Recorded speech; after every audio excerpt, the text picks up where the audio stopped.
بسم الله الرحمن الرحيم صاحب يالوا صاحبكينا عبد القادر أبو halkaad naga daawanaysaan waa janankeena anfaq computer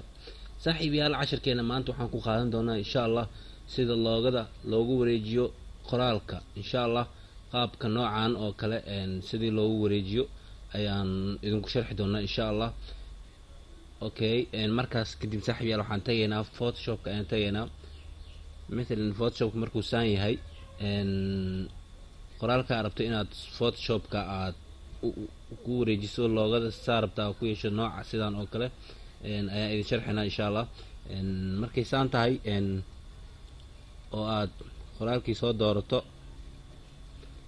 saaxiib yaal markay saan tahay qoraalku saan u yahay meeshaan ku dhufanaysiin meeshaan waxa kaga sii dhufanaysiin meeshaan noocyo badan ayaa ku jira sida loo qaloociyo ii sheeg qoraalka hadba saa adiga aad rabto ujeedadaada ay tahay meesha ugu horeysan taabanayna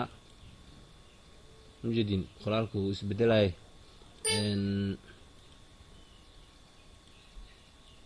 mujeedin qaabkii loogada ay ahayd camal ayuu yeelanaya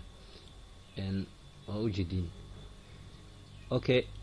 qaabka kor hadda saan u sameyso qaabkan kale ayaa koobi ka qaadaysaa saas ayaa sameynaysaa marka kalena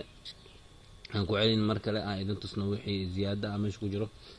مثلا hadii aad kan ku barooyso mujeedin soo isku bedelay kan hada hoos barooyso waa ujeedin qaab malaay camal waa u sameyn kartaa xatee waa ujeedin saaxiib yaal waa saaxiibkiina Cabdulqaadir Abu haduu video idin cajiyo fadlan subscribe dhaha like dhaha hadii aad muqdishiin waxeeda ku nosho waxaad nagala soo xiriiri kartaan telefooniyada shaashada ka muuqanaya waa saaxiibkiina Cabdulqaadir Abu idin leh maalin wacan oo wanaagsan saaxiib yaal